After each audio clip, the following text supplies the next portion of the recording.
Hi gang, it's William Rutledge. This week we're going to talk a little bit about blog formulas. We had a couple questions about that. So I wanted to give you the formula that I adhere to. There are a bunch of them out there, but I've found that this one not only appeals to me personally, but I find that it converts a lot better than a lot of the other ways to create content. So I wanted to share this with you.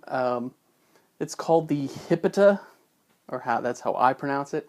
I did not create this formula. I've been using this one for a while now, and I'm finding that it produces pretty great results. So just really quickly, I'm going to try to make this a short one for you, but in going through this blog formula, no matter how, what you're using it for, so let's say you're creating a blog article, content for your website, promotional material, you're going to write a script for a promo video that you want to put it up on YouTube. I would follow this methodology for everything that you do. I personally believe that if you get people engaged and you implement aspects of storytelling, that it really gets your point across more than just a general article giving you some facts and you're done.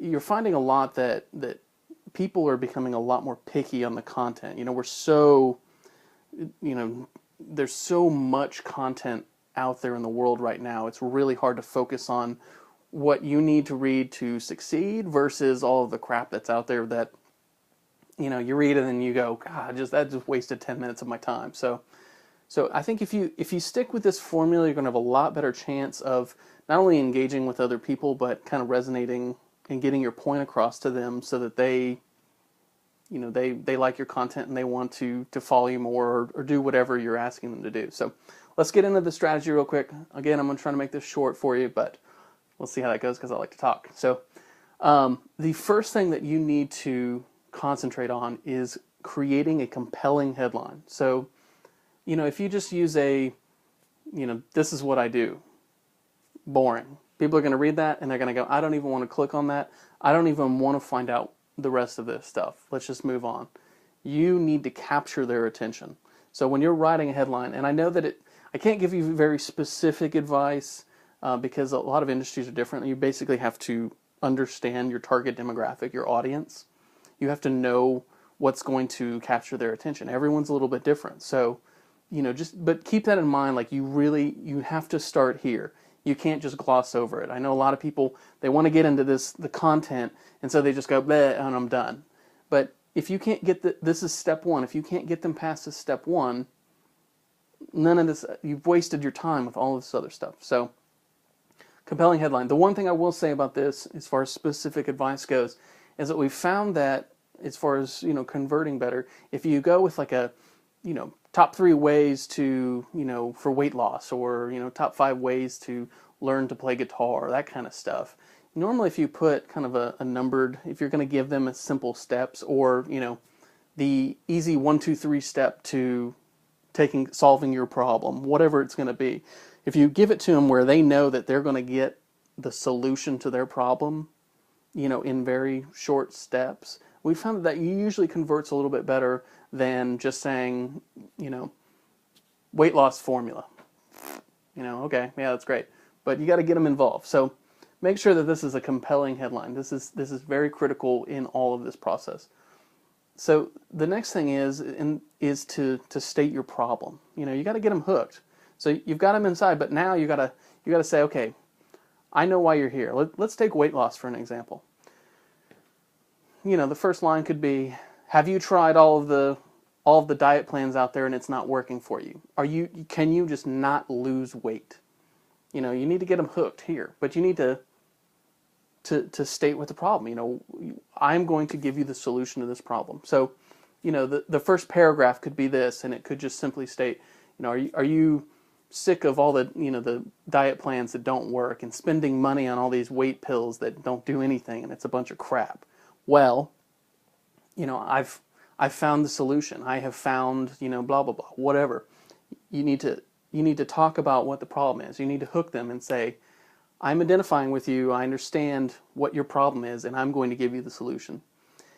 And generally what I would recommend doing is, when you state that question to try to get them hooked, is that sometimes you can put it at the end of that paragraph. So it kind of, they're reading the paragraph, so it's, one or two steps of who you are, what you do maybe, and then right at the end just hook them and say, would you like to know how to get this taken care of? Would you like to learn how to truly lose weight and keep it off, right?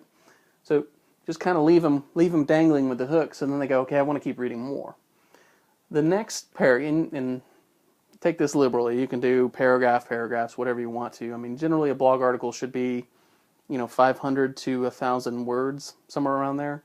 Over 1,000, you're finding that people aren't going to read that much. It's too text heavy. Under 500, and the search engines think that you're just trying to spam the crap out of them, so they shut it down. So I think a healthy balance is going to be 500 to 1,000 words. I would probably go over that if you have a lot of content, or break it up and do like a 2-part blog article if you wanted to do that. But the next state is to illustrate your problem. So up here we talked about weight loss, correct? Well, down here I say, I personally, William Rutledge, I've struggled with losing weight. I got married recently.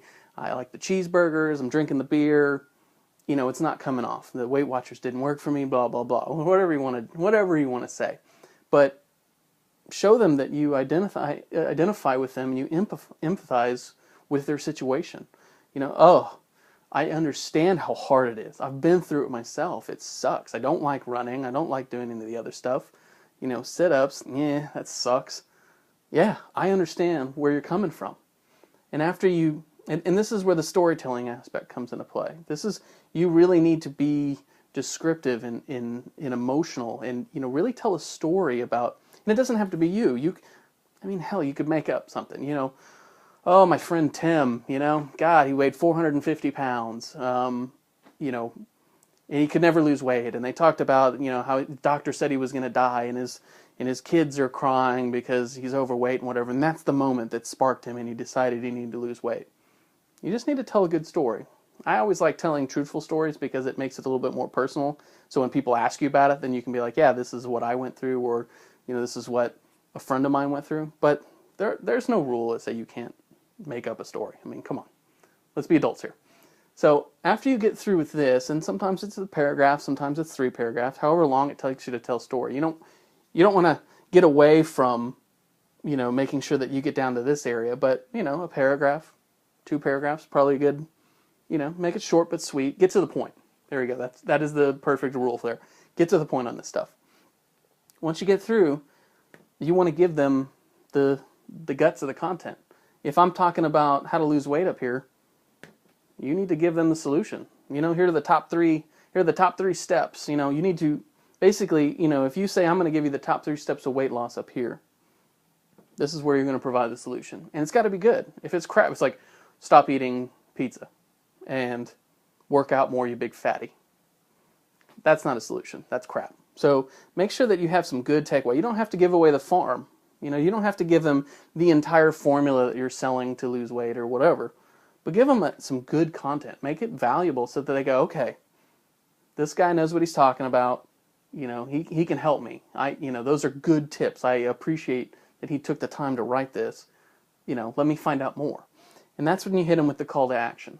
And that's the most important piece out of all this, is that, if I'm selling a weight loss formula, or if I'm selling, happy-go-lucky pills or whatever, I just spent all this time creating this entire story, getting them right down this funnel to the end.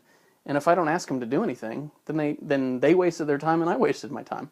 They want you to take care of them. So when you get down to here and you're talking about call to action, I would say something, my last paragraph would be, I hope that this article has helped you out. I really, really invested in trying to make your life better.